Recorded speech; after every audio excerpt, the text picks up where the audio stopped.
የዳዬን ደብዳቤ ውድቅ አድርጎ ሕይወቴ መራልኝ ወደ በጎ። ኧረ እንደ እግዚአብሔር ማን ይሆናል? እርሱን ለሚፈሩ ይታደጋል።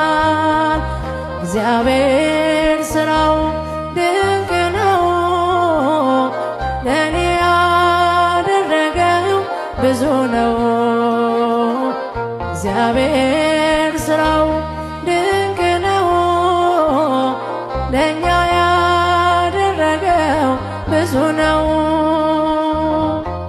አንድ ቀን አስቤ ተጨንቄ ለመኖር አልቻልኩም ተጠንቅቄ። ሁሉን ነገር ለእርሱ ትቼዋለሁ